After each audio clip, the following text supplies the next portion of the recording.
Muchas gracias. Bueno, muchas gracias a todos. Yo voy a tratar de hacer una ponencia lo más dinámica posible, aprovechando que soy el último antes de que nos vayamos a almorzar.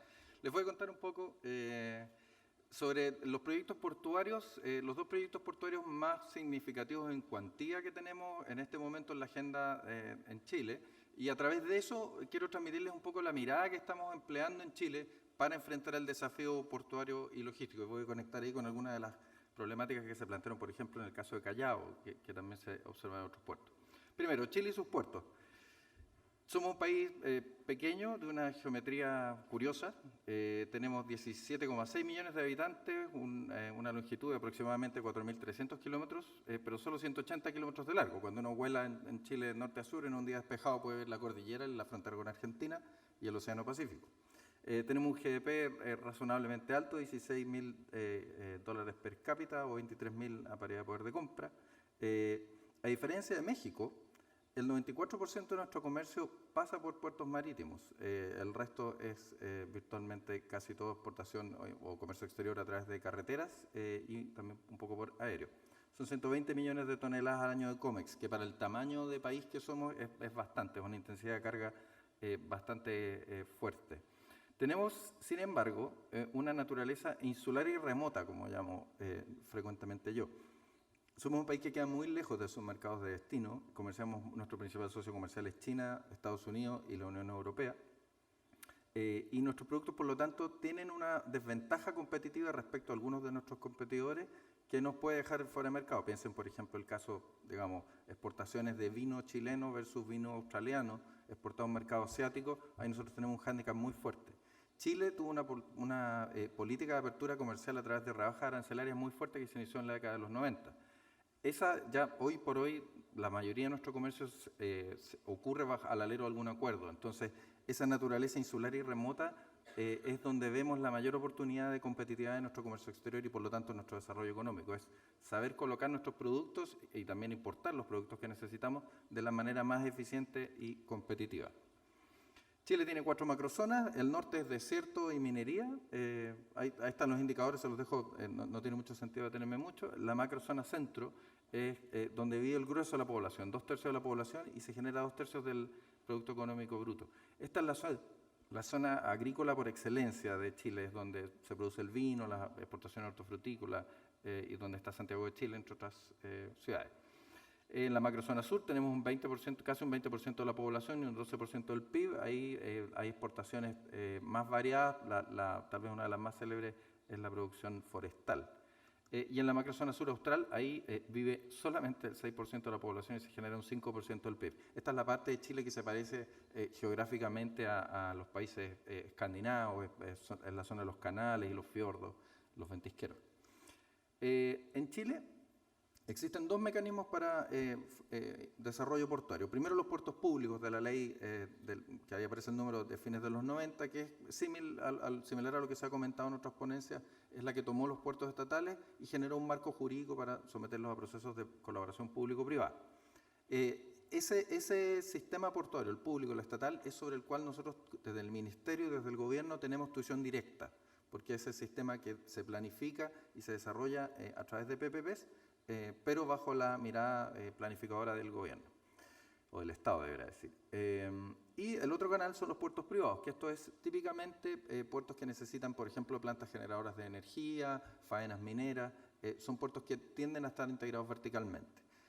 Hay una diferencia en los dos marcos que no viene mucho al caso, pero sobre todo lo más importante que les quiero transmitir es que los puertos estatales están resguardados por un marco normativo muy fuerte que garantiza la libre competencia y que en la práctica adopta todo tipo de resguardos para proteger las obligaciones de servicio público.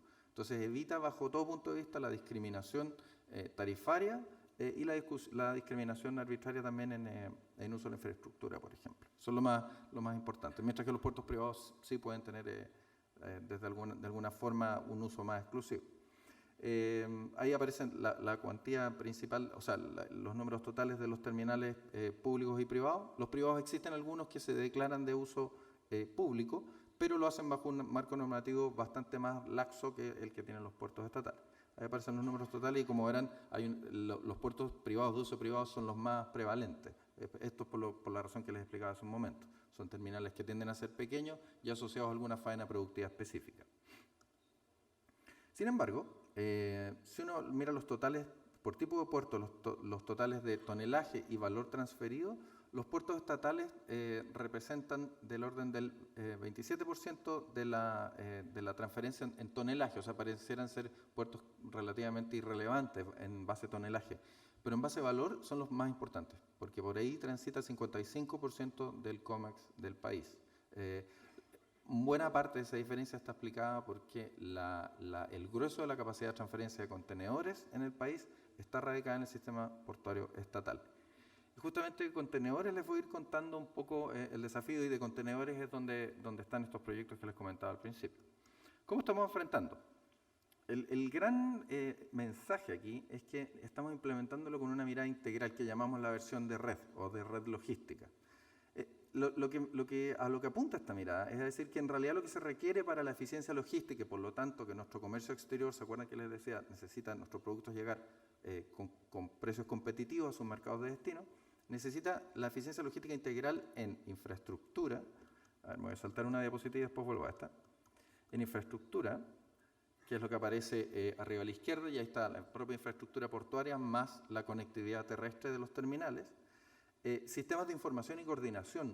Nos fue pasando durante el transcurso de estos 25 años desde que se inició la modernización de los puertos estatales, que nos fuimos dando cuenta que teníamos terminales de muy buen nivel, grúas pórticos, todo muy moderno, pero mucho trámite que todavía se hacía en papeles, o sistemas, procesos que eran simplemente ineficientes, algunos de ellos absurdos. Entonces, ese componente de nuestra visión de red apunta a ser eficientes esos procesos. Gobernanza y regulación. En Chile tenemos, entre otras cosas, tenemos, por ejemplo, periodos de gobierno que son muy cortos, de solo 4 años. Necesitamos que para que estos proyectos avancen, las decisiones se mantengan de un periodo de gobierno a otro, y típicamente un proyecto portuario atraviesa, yo diría con facilidad, 3 o 4 periodos de gobierno, desde decisión hasta que se inaugura el primer sitio, entre otras materias. Entonces necesitamos también sistemas de gobernanza y regulación potentes. Y sostenibilidad y territorio. Y aquí yo diría que el principal desafío es la relación con las ciudades-puertos. Las externalidades que genera la actividad portuaria en Chile son, como casi cualquier país de la región, bastante fuertes. Esto se ve, por ejemplo, en los tráficos de camiones que se generan en las ciudades. Y crecientemente en Chile se ha ido dando un proceso de cambio cultural, que yo diría es de los últimos 10 o 15 años, en que las comunidades locales ya simplemente la oferta del puerto como un activo que va a generar empleo ya no les basta. Las comunidades, y yo creo que esto tiene que ver con nuestra naturaleza de país de ingreso per cápita de un nivel intermedio, las aspiraciones de las comunidades van más allá. En Valparaíso, por ejemplo, en uno de los proyectos que les voy a mostrar, hemos tenido bastantes problemas por el hecho de las vistas. La gente, la ciudadanía en grupos organizados se opone al desarrollo portuario porque la famosa muralla de contenedores nos han dicho que les vamos a tapar las vistas. Eso hace 20 años atrás en Chile hubiera sido impensable. Entonces, déjenme contarles a través del ejemplo cómo estamos abordando. En particular, yo diría que el énfasis en este ejemplo, el primero, está en estas dos, en infraestructura y conectividad y en sostenibilidad y territorio. La macrozona centro, que es donde, recordarán ustedes, viven 2/3 de la población y se genera 2/3 de la actividad económica del país, transfiere el 54% de los contenedores del país. Hicimos unos pronósticos de demanda con modelos sofisticados como los que nos mostraba don Ricardo Sánchez en la mañana, y después de sucesivas iteraciones, estos son modelos súper sofisticados de serie de tiempo, llegamos a la siguiente conclusión. Según los dos escenarios de crecimiento económico más probables, en un clásico marco de planificación de alto-bajo,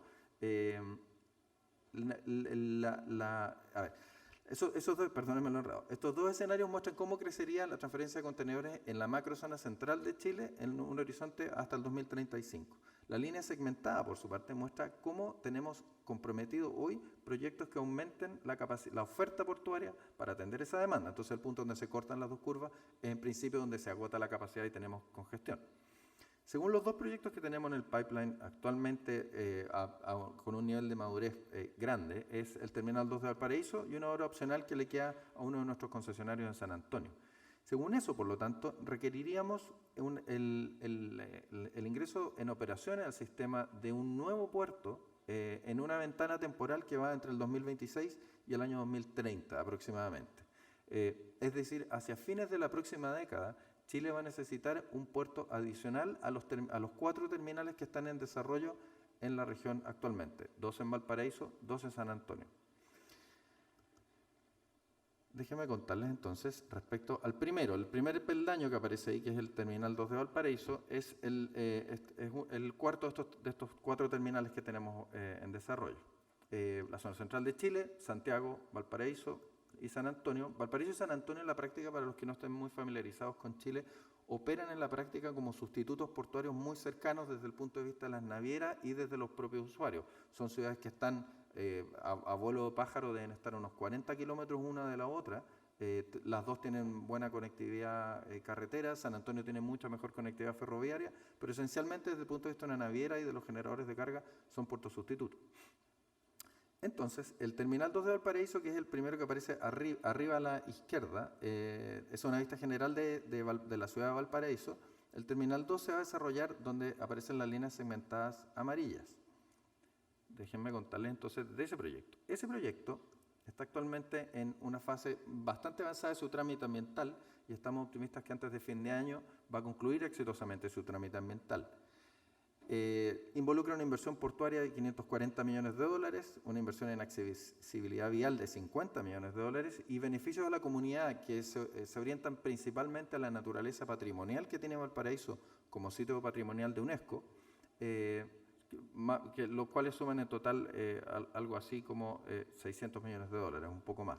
O sea, son cuantías bastante grandes en comparación, por ejemplo, me surge nuevamente el paralelo con Callao, los montos de inversión de los terminales norte y sur, son órdenes de magnitud similar.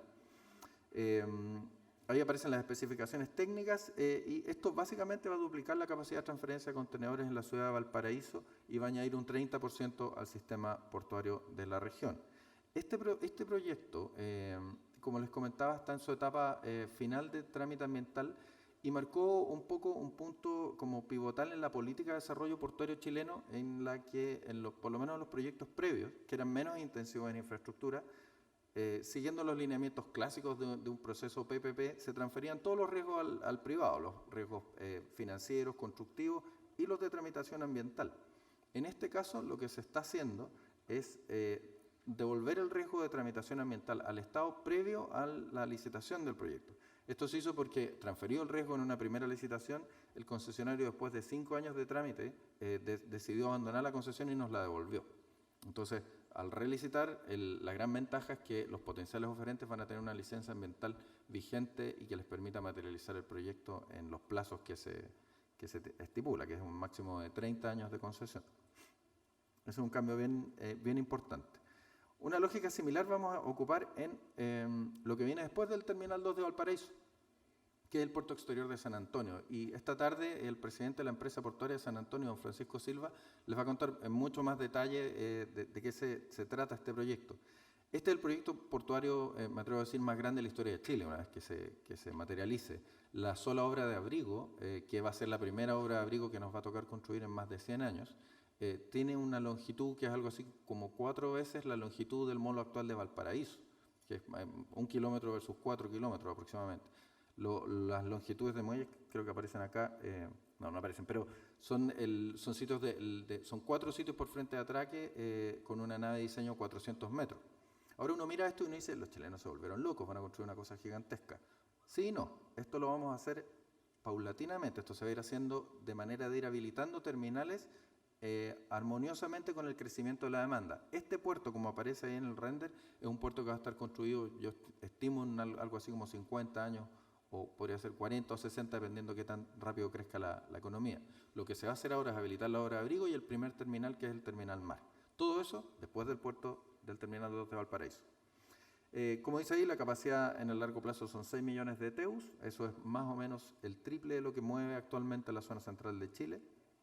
Estas son las especificaciones. La inversión portuaria son $3.261 millones y la inversión en accesibilidad es algo así como otros 1.200. Y aquí permítanme detenerme un segundo. Hay una singularidad que tiene el modelo portuario chileno que yo creo que hace bien tranquilizador desde el punto de vista del rol público la manera en que desarrollamos terminales. Y es que a diferencia de otros modelos, en Chile los procesos, el Estado está imposibilitado por ley de construir y de operar muelles. Todo eso tiene que pasar por un proceso de licitación. Entonces, en el evento de que, porque uno escucha mucha discusión sobre elefantes blancos y cosas así, en el evento de que el Estado estuviese siendo voluntarioso o voluntarista en licitar un proyecto para el cual no hay demanda, el mercado simplemente se va a pronunciar y va a decir, saben que Chile, la zona central, no tiene en este momento la capacidad de esta generación de carga y el proyecto se va a tener que retrasar, estimo yo, unos 5 o 10 años hasta que sí efectivamente exista un caso de negocio que sustente esto. Todos estos proyectos se financian por tarifa, incluso la componente de la obra de abrigo, que es inversión estatal. Eso se financia a través de la tarifa de uso portuario, que es un peaje que se cobra a las naves. Bueno, los plazos que tenemos para este proyecto es ingresar al trámite ambiental el primer semestre del próximo año. Y se acuerdan que les decía cómo había cambiado el paradigma de política en cuanto a lo ambiental en Chile.